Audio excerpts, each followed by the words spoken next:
I think a lot of companies when they raise money internally, the senior leadership team doesn't really fall into this trap, but a lot of people think, oh, we have $21 million, or good, we've arrived. No. What just landed in the front yard are 21 million bricks, and we need to start building. Like, something needs to be done with every single one of those bricks, and our job now is to start laying them. We live in a world that's kind of crazy right now. Are you adding more to the system than taking from it? I wasn't willing to tell myself that I didn't believe in myself enough to make it work. Come to Austin, just do cool stuff. That's the cover charge. Hello, this is Nick, and this is the latest episode of the Cover Charge podcast. In this episode, we have a very special guest, my friend, longtime friend, Ray Machuca. Ray, thanks for coming in. What's up? Glad to be here. Yeah, so Ray, we've known each other for about 5 years. We met in March, I think March of 2015. Ray was working at a company in town called FloSports, where he still serves as, what's your title? My title, that's a good story. My title is Chief Creative Officer. Although I have no why. The reason why I said Chief Creative Officer is because I just finished reading a piece about Lasseter at Pixar, and he's the Chief Creative Officer. And I just huge Lasseter fan. This is pre the stuff that came out and got him fired from Pixar. So I'm not keeping that part of it. But then Martin wanted me to be like, I don't know. He had some title in mind, and I was like, Chief Creative Officer will be my title. Okay. Cool. Now I realize Martin's the guy who hired you. Yeah, For Martin. People who don't know. Yeah, Martin hired me at FloSports, FloCast at the time. But I think I'm trying. My real title should be Chief Content Officer. Okay, you oversee all of the on-demand content. Yeah, so I oversee. Yeah, so I oversee all the editorial content, all the film content, and then if we do any advertising stuff, that rolls up to me as well. Got it. So, FloSports is a local Austin company that live streams thousands of events a year, and they have 25 plus different sports verticals. So I was 27 now. And I worked there for 4 years alongside Ray. And the first interaction we had, I thought was really funny. And I knew that we'd hit it off there. I was interviewing for the job, and we sat down. Our interview was different than any other interview I had with anyone else. We sat down, and you opened up your computer, and you pulled up the website, and you said, "What do you think?" And I soon regretted it after asking you. And I'm not the type to try to gloss over things. So I gave you my real opinion. Yeah. And didn't hold back. And at a certain point you were like, okay, I got it. Mm-hmm. And I could tell you were pained by the things I was saying. Not because I was blindsiding you, it's because you knew all these things already. Yeah. And me just pointing them out seemed to just give you heartburn. But yeah. I assume you respected that because you said you wanted to hire me, right? Yeah, that's what you need. So it's it wasn't a case of where I think my baby's beautiful, but it's actually ugly. It was like, I know my baby's ugly. You just don't have to say that. That's the agreement here. Right? And I remember just feeling like, you ever been in the water maybe and the waves are coming, you get hit by a good one, and then you're like, damn, that was something. Boom, it hits, and then all of a sudden, bam, bam, bam. You're like, man, the waves just don't stop, do they? That's what it was like getting your feedback. I was like, man, does this ever stop? And so I told Martin, I was like, yeah, I like that guy. He seems pretty intense. I think he'll be good.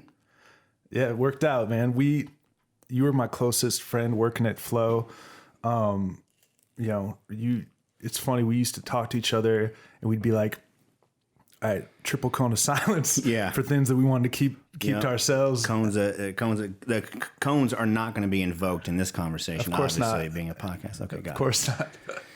But one thing I found interesting about you is, for people listening, Ray's got, I think, 2 arm sleeves. At the time when I started Flo, you had a couple of earrings.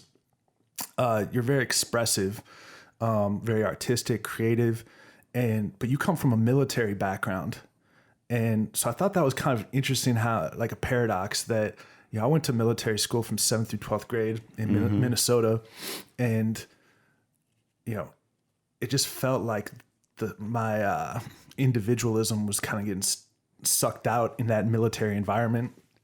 I learned a lot of great lessons, and I love the military for what it taught me, and you know, armed service men and women. But I was kind of caught off guard that you have that military background. You actually really enjoyed that time and talked about it a lot, given that you seem to be so expressive, and like, you don't seem like the type of person that likes to be told what to do. Yeah.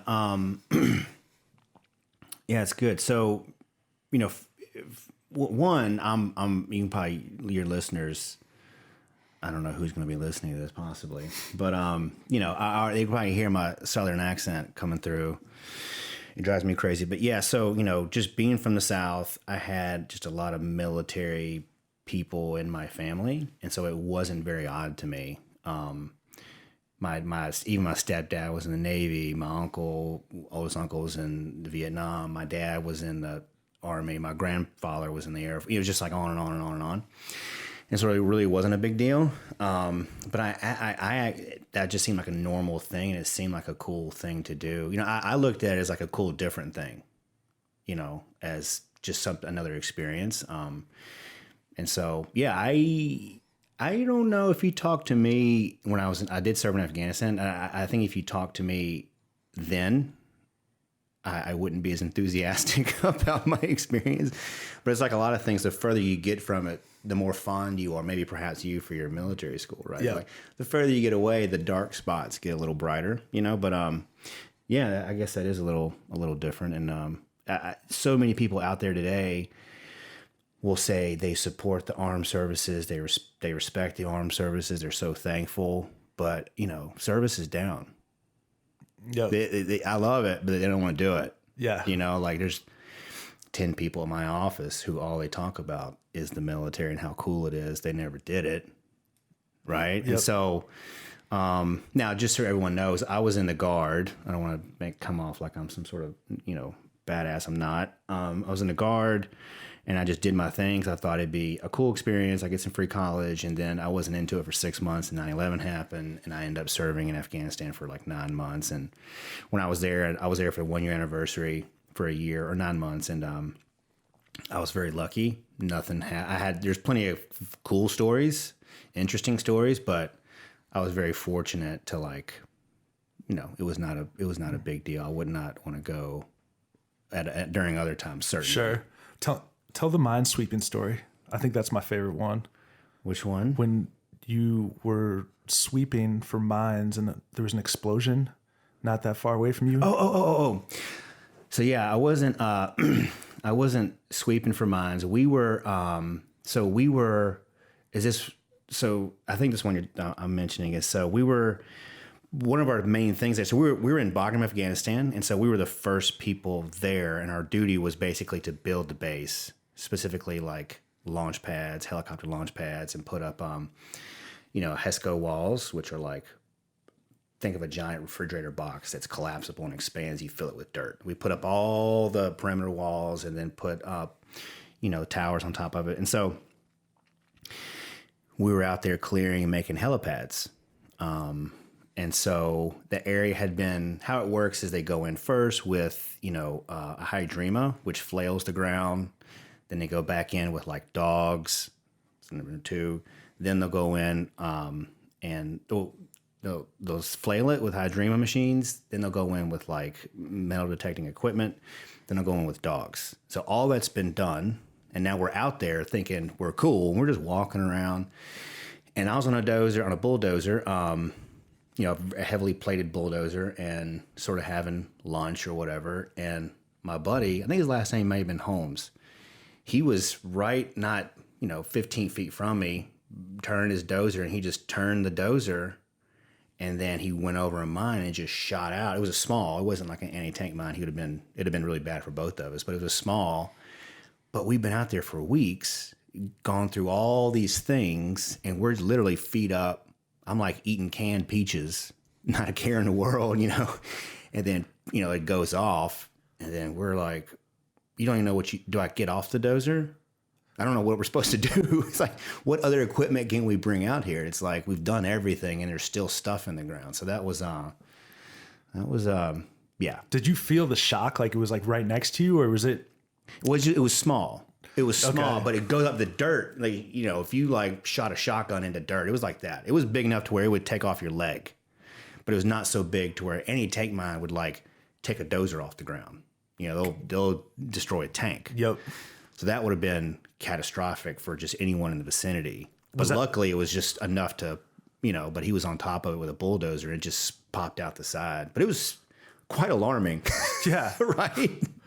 And it was weird, just like, and then, you know, just from the time you got there to the time you left, you just walked around, you know, staring at your boots. You just walked around staring at the ground. Even when I came back to Fort Polk, I was just walking to chow and everyone were talking, smoking cigarettes, you know, our eyes are just plastered to the ground. You know, it took us kind of a while.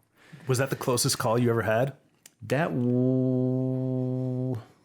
Yeah, that was the closest to like something going off. I had a funny thing once, was when I was filling up the HESCOs, I was way out there by myself. And so out there in the desert, you know, it's Bagram Air Force Base. You can see it now, you know, it's huge, but then it was just, you know, one drive called Disney Drive, named after Specialist Disney, who was like one of the first people to lose their lives there. And we're filling up HESCOs with dirt, but in the dirt, there's just stuff from, you know, the wars with Russia and everything. There's MiGs and tanks out there everywhere. It's shocking. You're just like a MiG, like just MiGs, just sitting there, like the wings are taking off. The logos will take metal from them and, you know, copper wire as best they can. But, and so there's just debris in the dirt. And so I had a front end loader with like a clamshell. So it can like, has a jaw that can open and grab dirt. And so I'm like just ramming into dirt. I'm assuming it's all clear. It's been clear, but you're just kind of like, I guess. And I pick up that dirt and I go to drop it in the HESCO. And when the jaws open up, there was like a card transmission, like on top of the clamshell. And so when I opened up the arm, it threw that transmission on top of the dozer, and they slid down the arms, turned sideways, and that whole rod came through the cab of my front end loader, broke the glass. I ducked, and it came through the glass behind me. So, you know, I'm out there, like, I got like a dip of Copenhagen, I got like a sunglass, I'm like, whatever. And like, I open it up and I hear this scrape and I look up and I just duck and this rod just goes shooting through my cab. It probably would have taken my head off. That big, heavy transmission goes flying through my cab. That was the first, like, I was like, damn, man, I thought I was cool. I'm just goofing off. I'm out here just goofing off, you know. You gotta be on your toes. You gotta be on your toes. Man, you gotta keep your head on the swivel. Yeah. Oh, okay. Let's take it back for a little bit. You grew up, excuse me, in a small town right outside Baton Rouge. What's the name of the town? And give me a sense of like what that town was like. So I grew up outside Baton Rouge in a parish. We have parishes in Louisiana. Livingston Parish, in a town called Watson, and there was one red light corner store, and then the grocery store was Walmart, and it was like a 30-minute drive into town. And so there was 90 people, maybe 100 in my graduating high school class. Emma, my daughter now, she's 15. She has 750 in her class. And, you know, yeah, very small, very redneck, very like coon ass, very, very country. Got it. What, you went straight from there to Loyola or University of New Orleans, but you went to school in New Orleans for a bit, right? Before you went to the military, after you got back from the military? Yeah, so when I graduated high school, went to LSU. LSU was whatever. It was fine. I got activated. I went to Afghanistan. First, you go do the workup. I was in Camp Beauregard and Fort Polk like forever.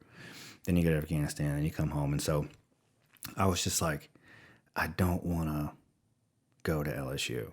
I really want to do like a film. That's what I really want to do. I want to do a film program. And the University of New Orleans had a film program. And if you're in the military in Louisiana, another reason why I joined, because I'm just kind of dumb and there was no scholarships in my future. Although I realize now college wasn't actually that expensive.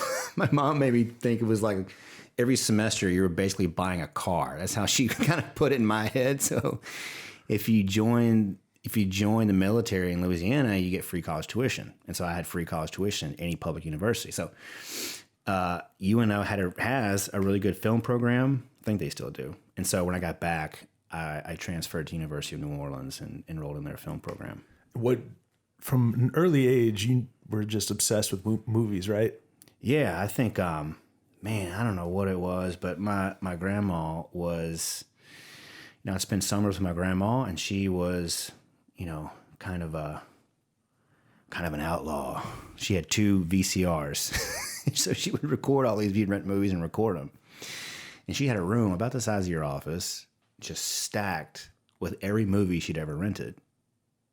And then she had like a little, like a glossary, a table of contents. They were all numbered. You'd have like 3 movies and they weren't by category. It was just like, here's the 3 movies I rented this week. And they would just be, and I remember like, it'd be like, 20,000 Leagues Under the Sea, Ice Station, Zebra, Mysterious Island. These movies just way back when, and I didn't know what they were. And so I would just literally grab VHS tape and put it in.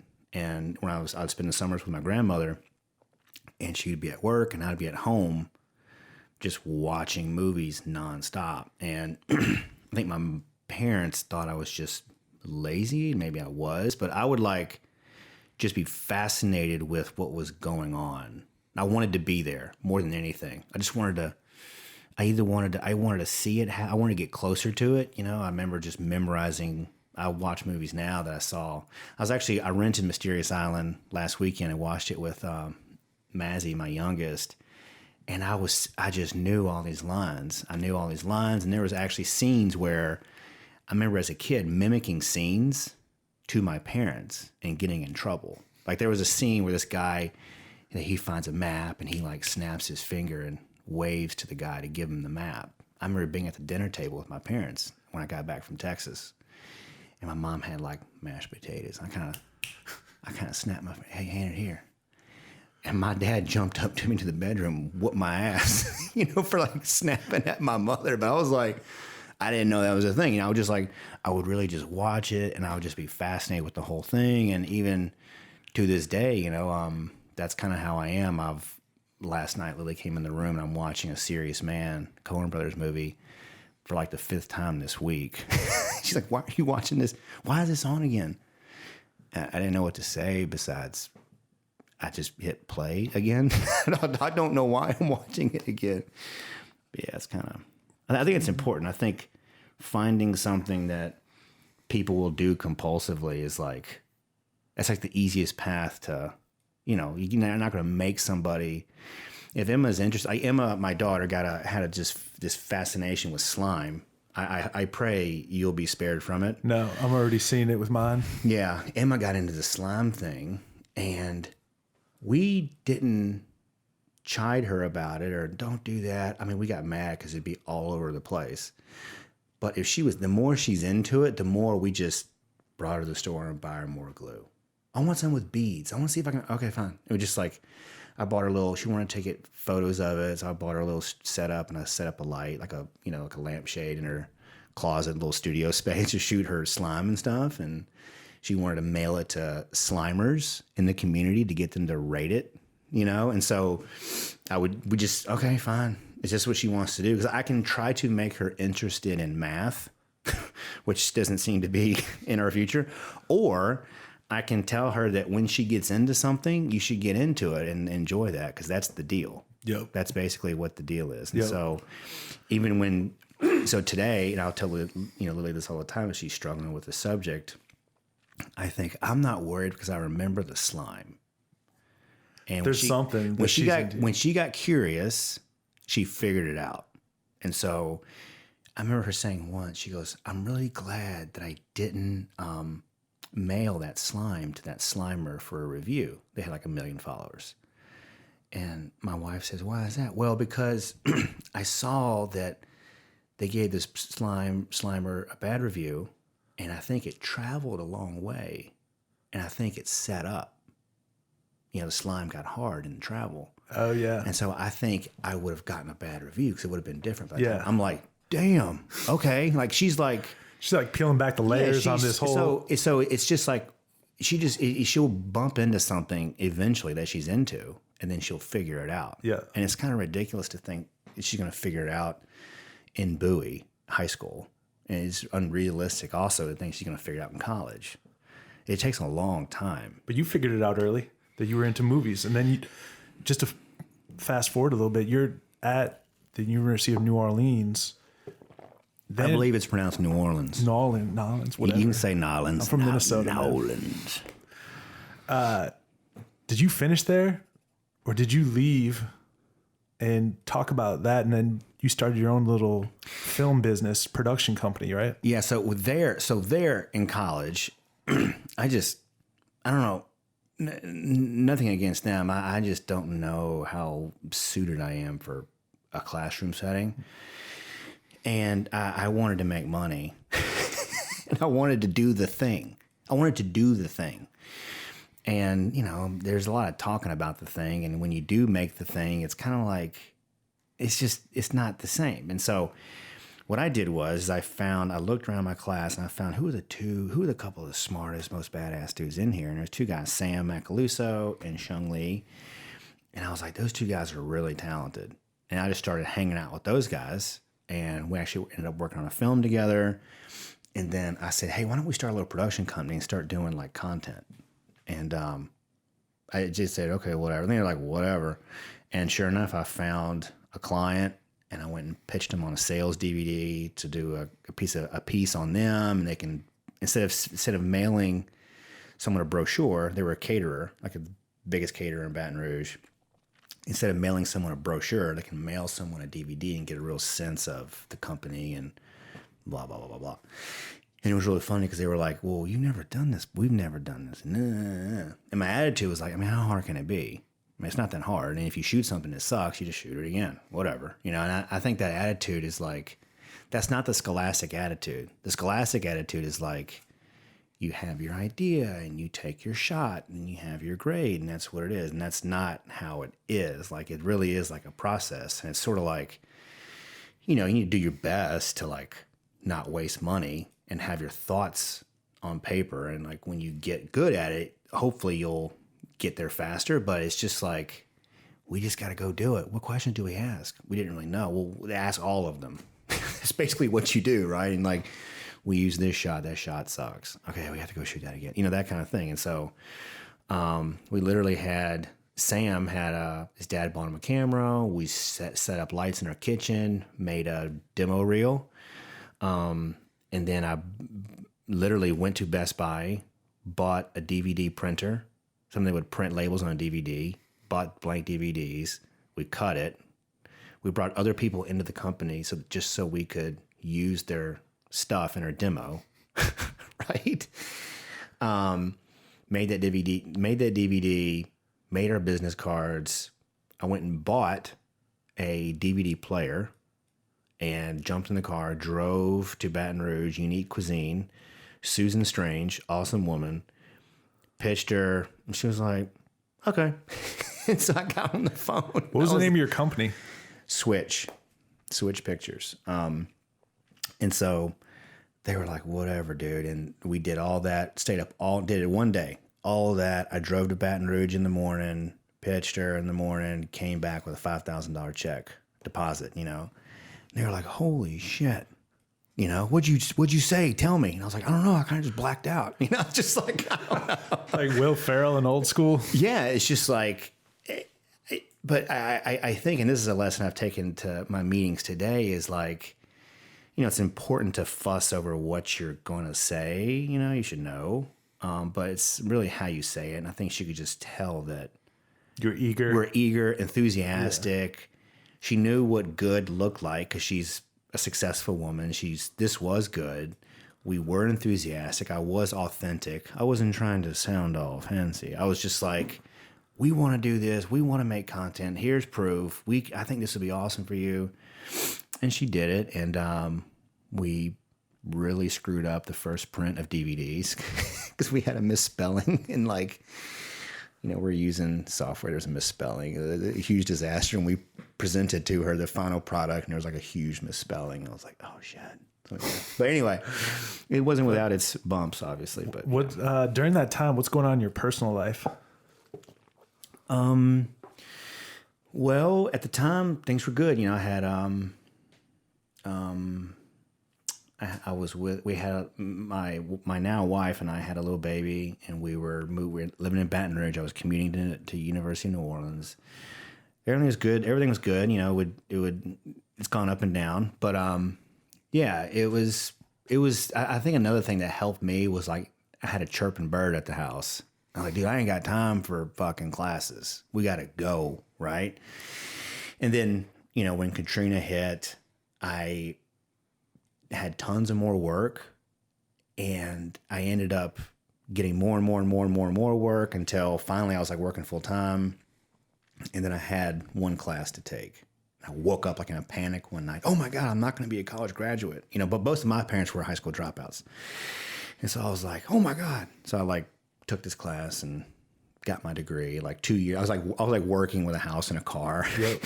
And I was like just taking an online course, went down there and got my diploma, basically so my mother could see the diploma and watch me walk across the stage.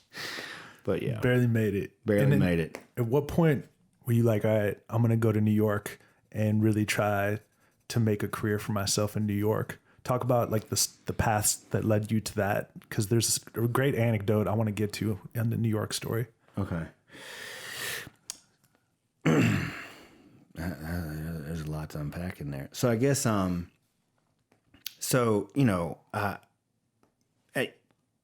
mean, during that time I was, I was working at this company, kind of being a production manager for a small local show.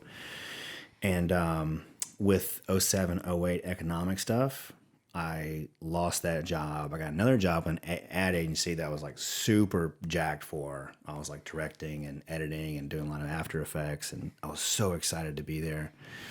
And then 6 months after that, that was in the automotive. That's mainly the bulk of any advertising agency. It's going to be automotive and like insurance. So when that happened, I got laid off. So then I'm like, okay, now I'm editing news spots at the local TV station. I'm like, dude, this sucks. Everyone was so thrilled to have me. So like, I knew what I was doing, but I was a very reluctant worker. I was like, man, this is terrible. I hate this.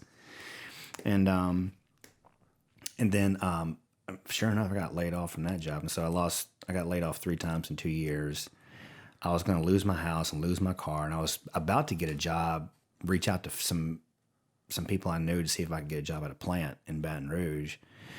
And my stepdad, who's like, what's a plant? Like a manufacturing plant? Yeah, chemical plant. Okay.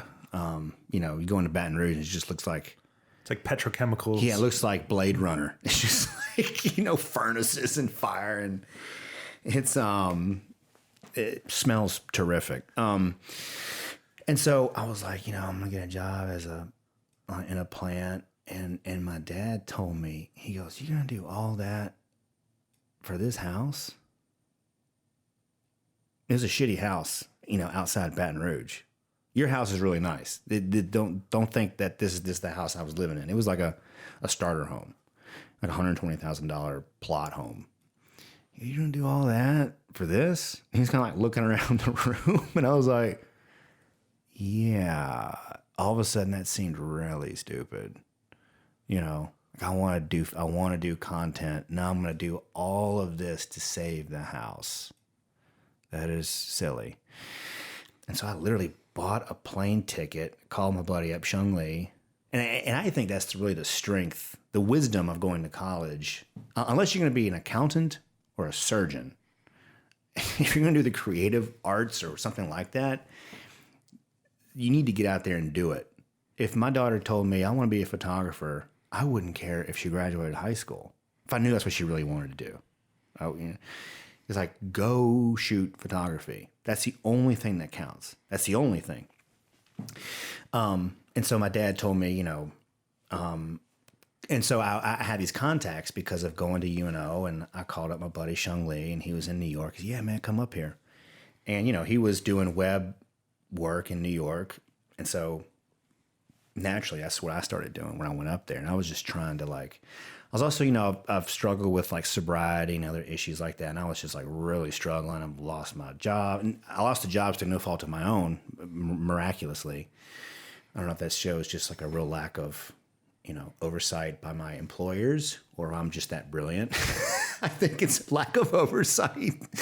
But, I went up there and Shungli had plenty of work. And, but in the end, I was just like... You crashed with him? I crashed with him. I was like, they had an office, strangely enough, in the financial district in Manhattan, a content business. We had an office like at the very top floor, like across from like the New York Stock Exchange. I don't know why. Totally bizarre. But they just had a room, kind of like the size of your office, for rent. One room. And so you had all your editing suite there? Yeah, we're all just jammed in there, and I slept like in there for a while, which is a very common thing to do in New York. You just sleep wherever you can. It's just brutal. And, I kind of started getting a little more work and making a little more contacts. But at the end of the day, I just knew Lily and Emma, my baby mama and baby, were not going to come to New York. Yeah. They were not going to come to New York. I knew it. And so Lily was like, I'll go anywhere, but I'm not going to New York. And so I just took a sheet and an email. I still have the email. I just wrote down every city that's better for my field than Baton Rouge. It was like L.A., Seattle, Portland, Denver, San Antonio, Houston. It's like Atlanta, every major city that has some sort of media was on that list. And she picked Austin, because we weren't together at the time, and she had 2 ex-boyfriends here. So she was funny. Like, I'll go to Austin, maybe I'll hook up with so-and-so. And I was like, okay, whatever, I don't care. Back in New York, you are self-conscious a little bit about your accent, but somebody told you to lean into your accent in New York, right? Yeah. So my buddy, Shungli, I was lucky enough, and I was staying with a buddy in, I think it's Galaxy Mall in West New York, just over the river. And I was on this bus, and I don't remember what the exit was, Galaxy or something. And I got on the bus, and I'm like in the back, and I have no idea what it's supposed to look like where I'm going. And I said, hey, this ain't get off at Galaxy, right? And the bus driver looked back at me. Maybe he was expecting to see like a cowboy hat, like a 10-gallon cowboy hat and flannel, But I looked like, I don't know, a normal-ish guy for New York, which isn't saying much. But he looked at me. He was like, yeah. And then later on I said, man, Shungli, man, it kind of looked at me really weird. Should I know I sound like a redneck, man. Should I take elocution lessons or something? Is this going to be a problem? He goes, dude, are you kidding me? There's 8 million people here, and they're desperate. They're desperate to stand out. You actually have a difference. If I was you, I would crank it up. You used to be wearing flannel jackets, cowboy hats, and boots, man. I would walk around like that. Everyone here is like desperate to be original. No, and I was like, oh, okay. I still don't own it like you should. I'm still kind of like, I guess. I don't like doing this kind of stuff because I sound kind of funny to me, but it's hard to, yeah. So I think, dude, I say lean into it too. Yeah. You got a big personality. Yeah. And lean into it. But, yeah. Martin would critique me because we'd be, my boss at Flo, he would say, hey, man, before you go into that presentation, don't be too folksy. Because I would just, that's my go-to. I'm just like, I like it. I think that kind of is very disarming. It's just much more authentic. But he wasn't want me to say y'all too many times, Yeah. But it works for James Carville. He's like super folksy. He's just like, and he's like, the raging Cajun. People love it. Yeah. I don't know. I'm no Carville, not to make a comparison. So you said you have had battles with being sober, addiction. When did that start, and what was a low point for you? Low point's tricky. What you'll find is you can always go lower. It's like I like hit my bottom faster than I could lower my standard. Right? There's no I don't want to get into a big drunk log or anything, but, I remember being really young and getting into Granny's whiskey and her cigarettes. A lovely woman. I love my grandma. She's real people. And being so drunk I couldn't stand and thinking, I love this. I love it. And, if you're doing that at 12, that's not ideal. If I ever caught Emma, my little precious 15-year-old doing that, I would probably have a heart attack. From that, my parents were sober because they've had trouble. My biological father's had trouble. He's just kind of he's what you call a ne'er-do-well. You have to look that up, but he's just never really on the up and up. Anyway, but my parents were sober, or abstaining at the time for a great long period. So I would, when I was at home in Louisiana, I'd huff gas and break into their Valium and take bottles of Robitussin, just anything I could do to not feel myself in my own skin. I think I've just always been a very anxious and nervous person. And so, I did that for a long time up until, I was in my first, I was using, IV narcotics by the time I was, maybe 20. I already gone through the levels of drinking until I blacked out, smoking pot and drinking until I was like just totally incoherent. I totaled my truck. I got the scar on my forehead. I totaled my truck in a blackout when I was 16.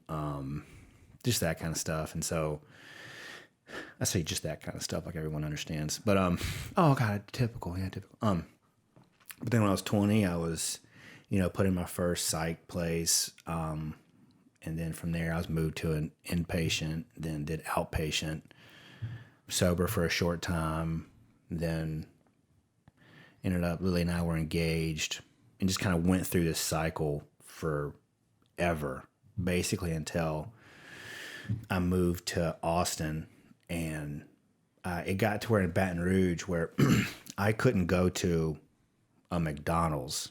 Pick an area of town. You know how you kind of stay in your little area?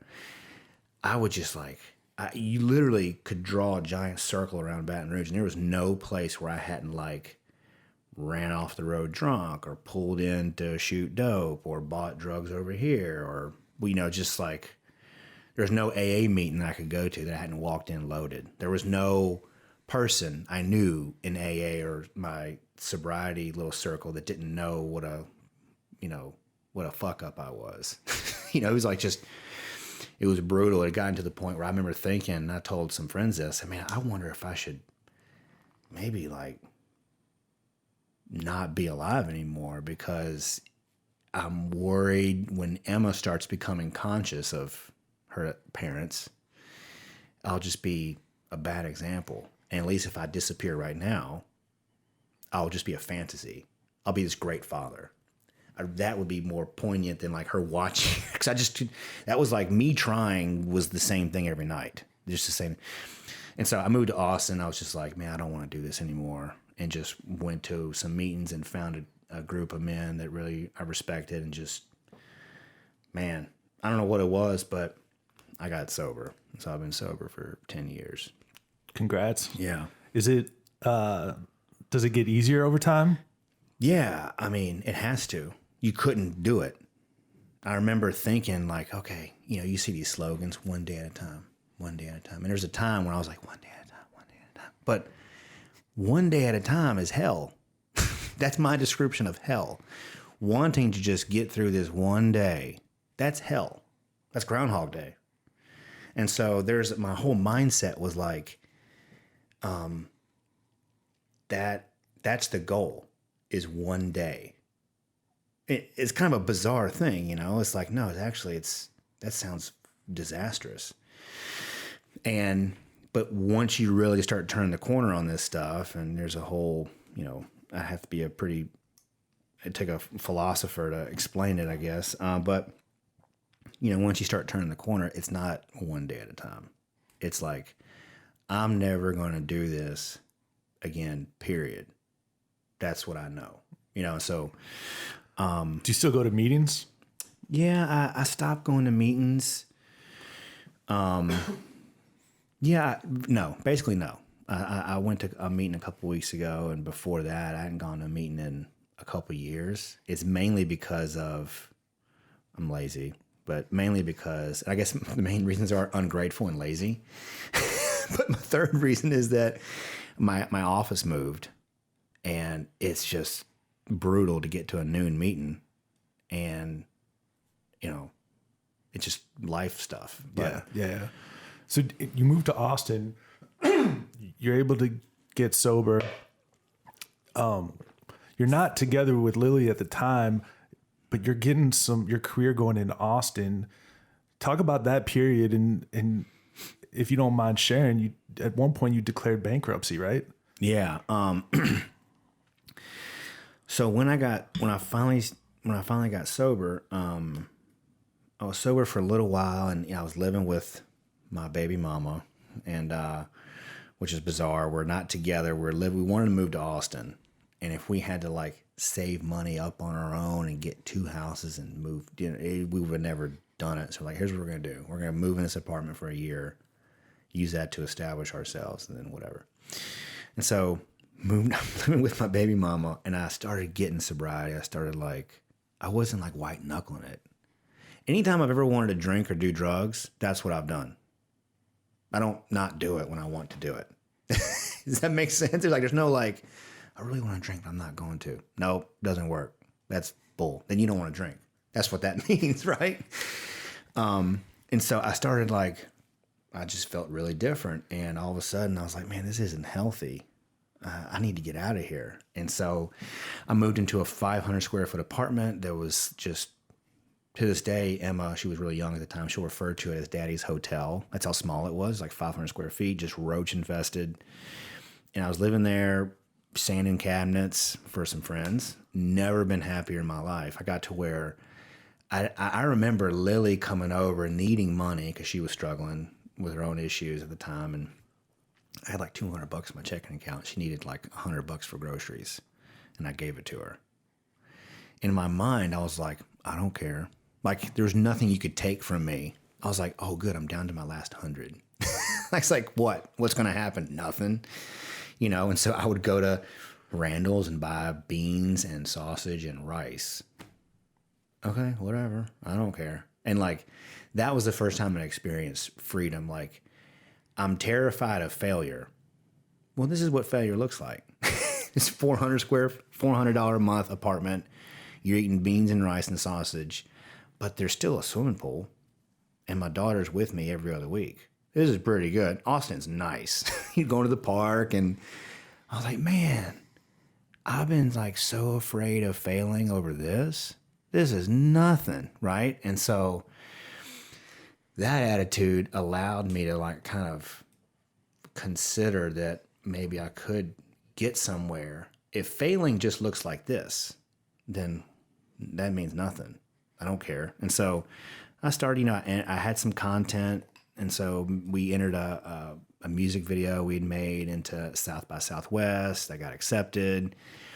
On the strength of that, I started shopping that because, it's just Austin's who in production. So I was just not working. But I got into South by, and then I got another little gig based on the strength of that. And that's how I met Flo. Yeah, so you're at the Austin School of Film when you get contacted by FloCast at the time, and they have a project for you to go to Africa. Dude, that story is incredible. Talk to me about it. Explain how that went down. Yeah, so I'm doing freelance production work, and then I'm teaching, on the side, and I'm doing okay. And when you're not making any money is great. And so Mark reached out to Mark Floriani at FloCast, reached out to Austin School of Film. It's a little small nonprofit that helps, kids get into creative fields if they want. And so I'm teaching there, and he reaches out and says he has a project. I go meet Mark, and totally bizarre, dude. Totally bizarre. I'm just used to I mean, I'm not some, Mad Men suit guy, but still, I go to their office on Fifth Street, which is just, heart of downtown. And I pull in the driveway in their parking lot, and they're all in the parking lot playing football. Whole company, which is only like 10 people, but shirts off, summer, football. And I'm like, hey, guys. And Mark just goes, yeah, Ray? Yeah, Ray. Be right there. We got a flag football team. We're just kind of doing some stuff. Okay, cool. And I go inside, and Pat Hitchens. You ever meet Pat Hitchens? Yeah, once. Yeah, once is enough. And he's in there on the couch, and I'm like, okay. And then they come in, and Mark has his shirt off, He's like, yeah, man, so we got this thing. We want to go shoot this project. Haile Gebrselassie is going to be premiering, and he's going to be running the New York City Marathon. His sponsor is Adidas, and so I thought we could do some content around him. Cool, where's he at? Africa. Okay, awesome. Really? He's like, yeah. I was okay, and so I remember Mark and Martin and the company had no concept of production.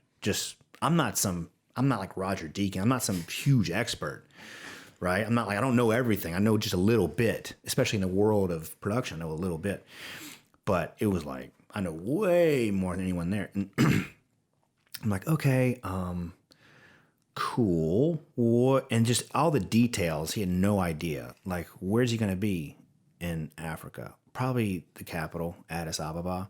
Okay, but like out in the country, in the city? Yeah, I don't know. Can we get on the phone with him? Probably not. How long will I have? Maybe a day. How many videos do you want? How many can we get? Just like a very bizarre conversation. And so, I remember being like, okay, dude, if I go, I'm gonna at least I need me and someone else. Why? Just to get enough B-roll. I don't know what B-roll means. I was like, B-roll's the other thing. There's like the main thing you're shooting, A-roll, and then B-roll is all the other stuff, like the stuff that your talent is not in this B-roll. Okay, why do you need 2 cameras? Because, dude, we're going to Africa for a day. If I have 2 cameras, I get twice as much footage. Just like, And he's like, cool. And I'll, just like no details. And, and that's how these agencies operate is like, it's like a weird thing, Adidas, the way they operate, they don't just, it's not how you think it actually works. And so literally it's like, we had enough pull with Haile to get a day with him, but that was all we're going to get. And so oddly enough, Mark, trying to get the most out of his travel dollar, he goes, I also have an event in cyclocross. Can you do that too? I said, what do you want me to do for the event? Stream it live. I said, okay. And I was like, Mark, just so you know, there is nothing cohesive about live production and documentary storytelling. They're not. I know, yes, they both use cameras, but there's where when the relationship stops. But he was just like, no one else could do it. And so I don't know why, but I agreed. And so I literally flew to Addis Ababa. Like, my passport was stamped at like 3:00 in the morning. And it was like brutal, dude. It was like, okay, are you going to help me get like a visa? Nah, you just got to go. Okay, cool. So, I had to go do as a travel visa, not, a business visa. And so I had all this production equipment. We had DSLRs, so they were small cameras, but like, I'm there with Chad, and I open up my suitcase in Ethiopia, and there's like serious production equipment. It's not like, we're not going to shoot Inception 2, but it's legit stuff. We have like, shoulder rigs and all this audio stuff. And he's like, this is business equipment. No. I'm just really into photography. Tourist. Yeah. No. And I was just like, yes, no, this has been, nope. That's all I did. And sure enough, as time goes on, there's just people accumulating in the queue. And he's just like, okay, go. And I was like, dude. Wow. Because that would have been expensive. Dude, that would have been crushed the budget. It crushed me personally. This is like the first thing, the biggest thing. You know, I was like doing some stuff, but like this is the thing. You know, Yeah. I'm going for Adidas and Flo to go do a thing about. You look up Haile Gebrselassie. His name's Haileg. You'll never spell Gebrselassie. But he's a very, very, very. He's like he's like 28 world records. So it was a big thing, and So you get back from Africa, and how long after until you got offered a job at Flo? probably I started editing the videos, and they were rough because it was just insane. You know how the Flo timeline is. It's like now, and I was just kind of throwing them together. So probably by the time they all got out, or I was done with them, which is like 2 weeks for 5 videos. And you didn't want to work there, right? No, I didn't. I was just like, this is too much, man. I went from Ethiopia, then to Madison, Wisconsin. Just think about this. Like, I had to like get all the equipment and bring it there with me, get all the equipment back. Like, I didn't know whether or not we'd have storage to get the media on drives. So I had to like, when I rented the equipment, I was like, yeah, I need 10 3 terabyte flash cards. I'm like, why? I was like, I just need all. I've rented all of them because I wasn't sure. I don't know where I was going to be. So like, I came back with like the footage in my pockets, right? It's just like, dude, I don't know, it is too much. And then from there, I went to Madison, Wisconsin, and I had to like, I did the production. I mean, like, I went to Home Depot and got the scaffoldings, assembled the scaffoldings, put up the cameras, hired the crew, ran the cable, did everything, just everything. I'm like, man, it is a lot of work. And so, but everything worked out great. And so they said, hey man, bring on full time. And, You just gotten, in your recent past, you've been laid off like 3 times. yeah, You thought Flo was probably put together with duct tape. You were like, I don't know if I want to take this risk, right? it was definitely put together with duct tape.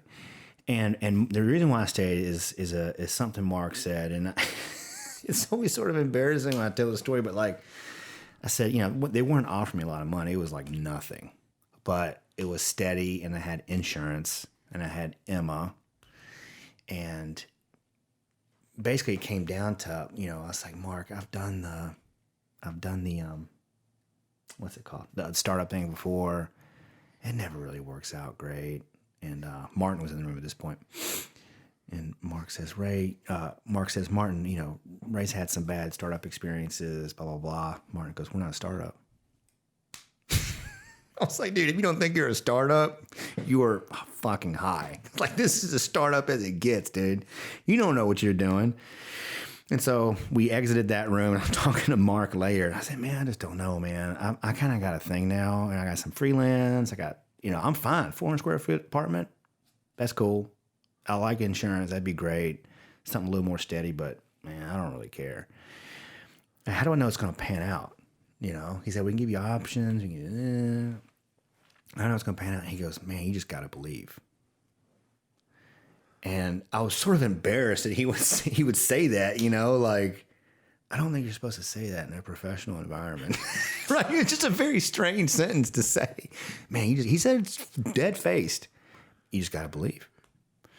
And I was like, and Mark and Martin and the team they assembled, Fenton, Joe, Bader, Trong, these guys, if they were anything, they were winners. I could just tell. I know what a winner looks like. These guys are winners. And if they don't figure out gold, they're going to get silver. And if they can't figure it out, they're going to get the next best thing. And, they just, I was like, man, they're going to figure it out. And if anything else, I'll have more stories.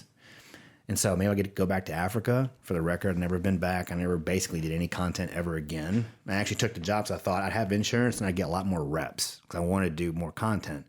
Basically never made content again. Right? I just got to have, unloaded fucking other stuff on me. So anyway, that's the story. Yeah. I mean, you made the right call. That was them raising any money. Oh, yes. And that was pre them making a nickel. Yeah. It was, I don't know how they did it. It's very impressive. Yeah. Right? Let's talk about content now. And I'm going to jump to a lot of different things when it comes to content. I think one of the best things that you've been able to do, you and your team, has been able to go into these sports that nobody's shined a light on, shine a light and build community. How do you, there's tons of direct-to-consumer e-commerce companies and other companies selling online that they don't have a brand, that they're unable to build community, and they don't really know about content. What's your advice to them, and how do you build community? Oh, man.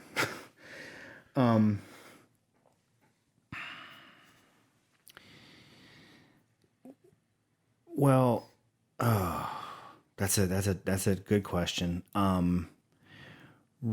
So the thing that we've done is when we go into a community, one, we actually have a purpose for being there. We're going to the community with something to do in mind. One, we're going to do events. We're going to do contents. One, we have a purpose, right? But one of the ways we get into the community is you have to have someone on the team who's in the community. You just have to have that person has contacts and credibility and relationships and buys into the vision of the company. You know, if someone shows up, just an alien force, and wants to we're going to get into Brazilian Jiu-Jitsu, it is not going to happen. It's too closed off. It's a small world.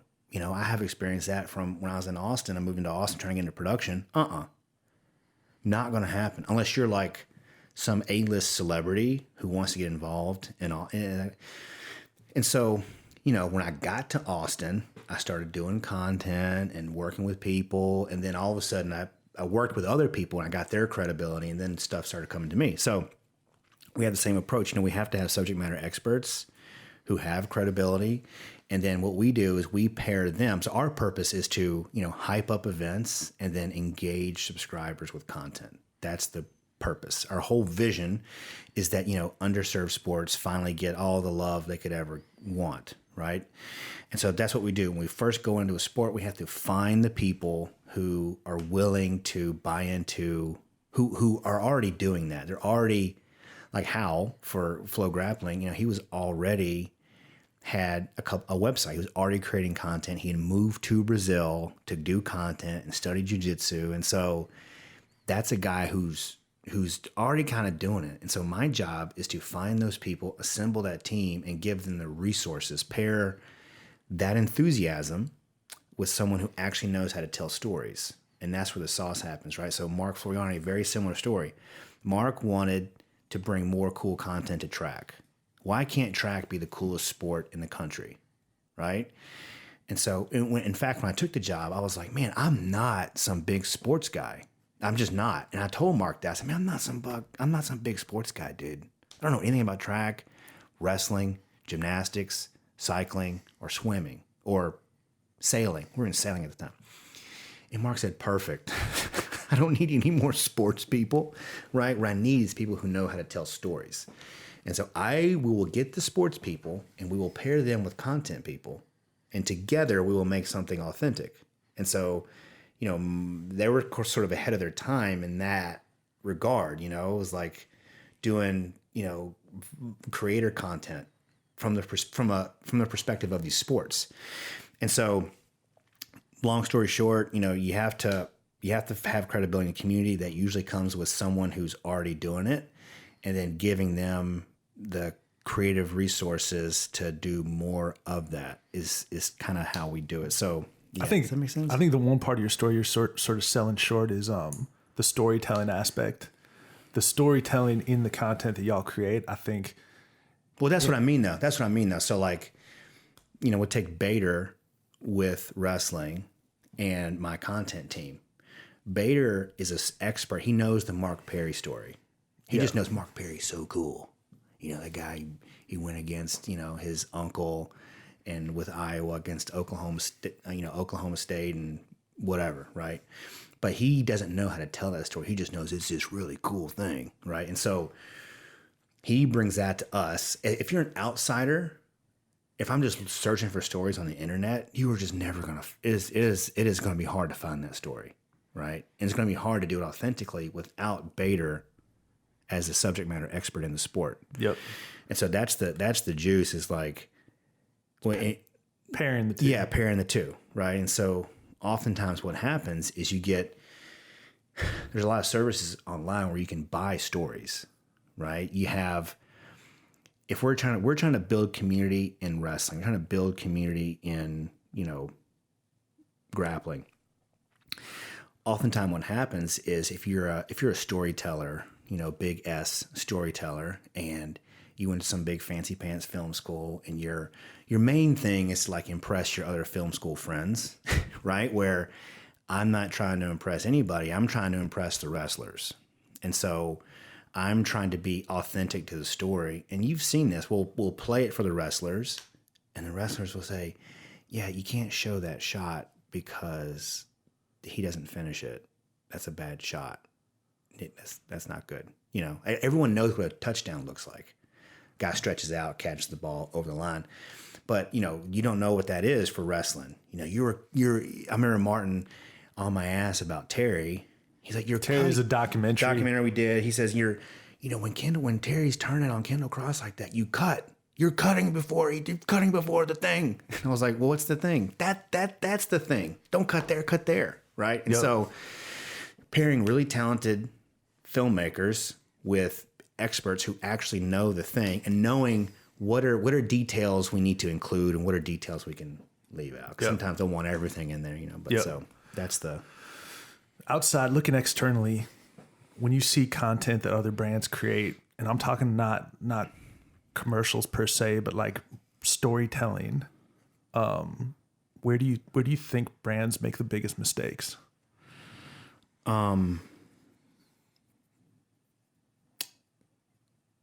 I don't know. That's a good one.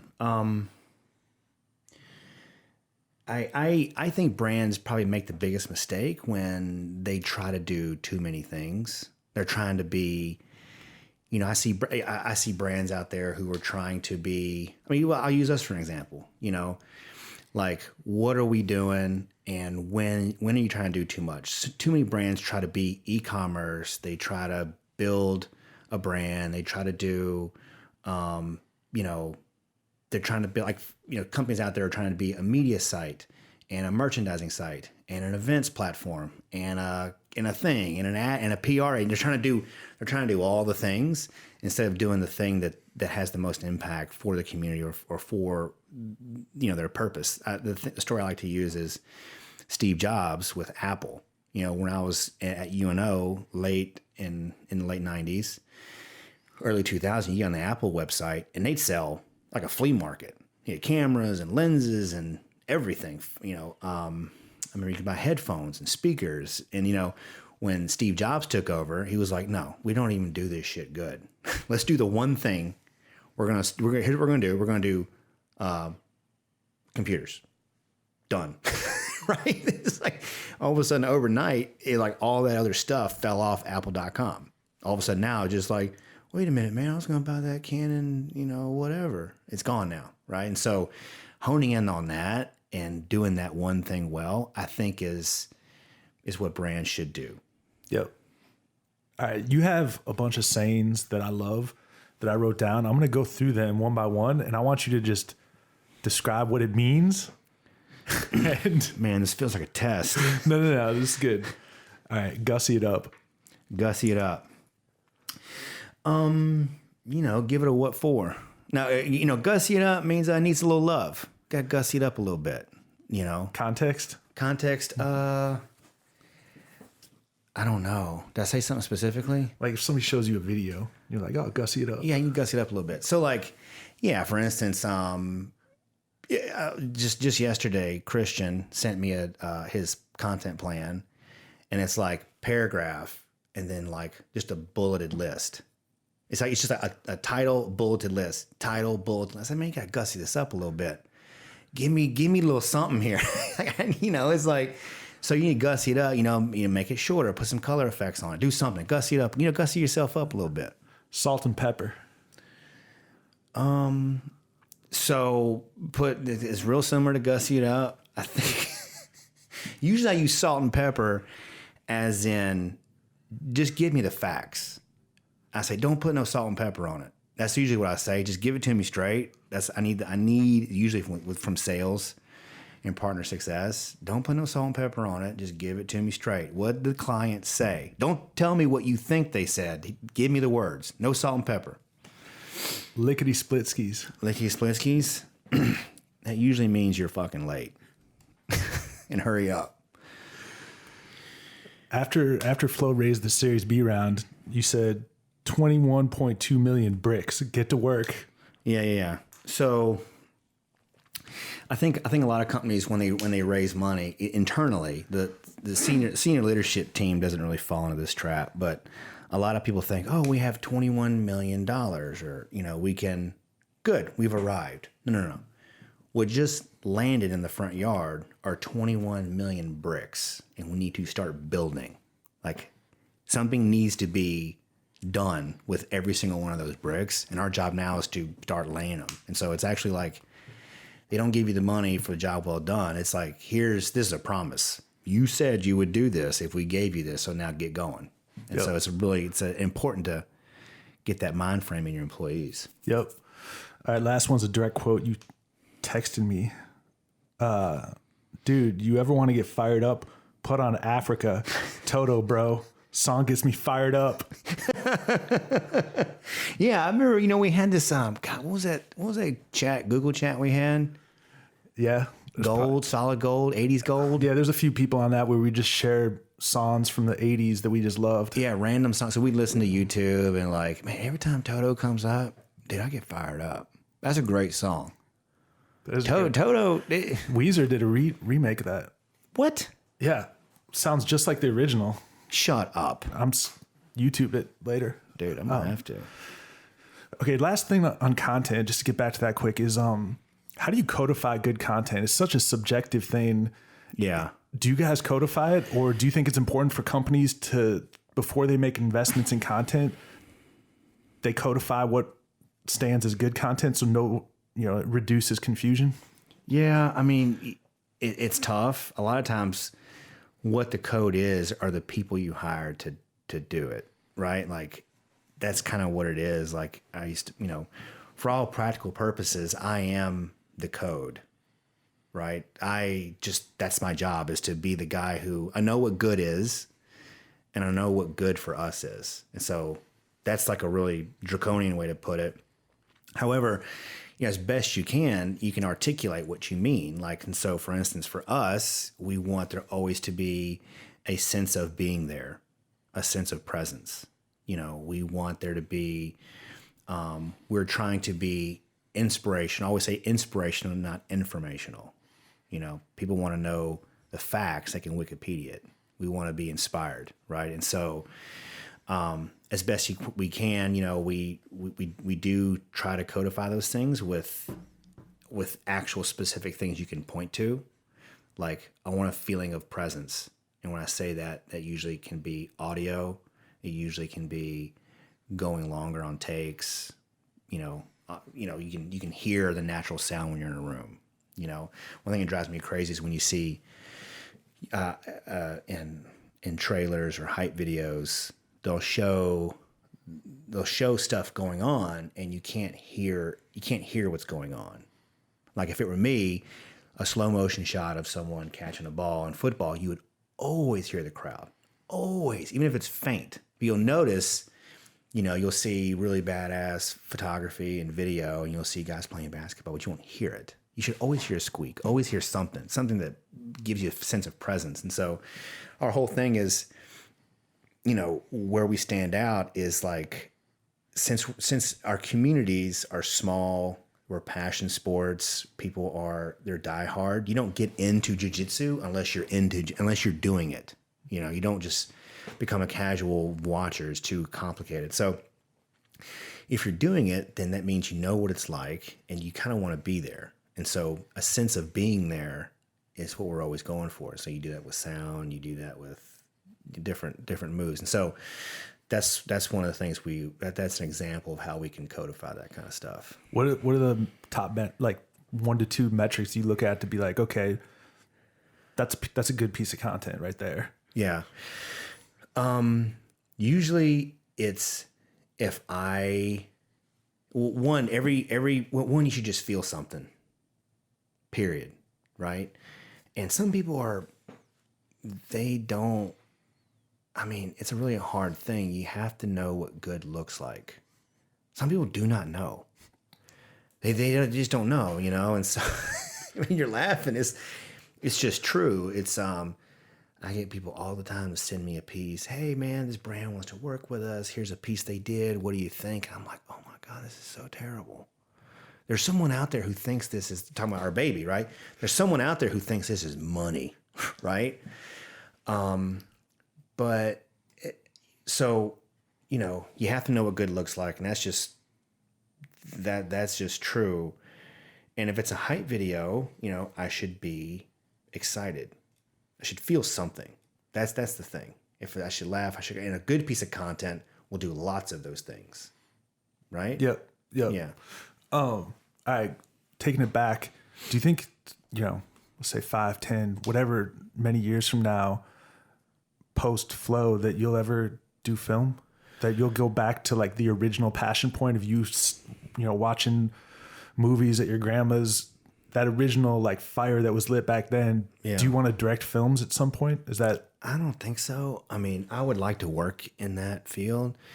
To be honest, I'm not really, I know now where I'm good, and I'm not really good there.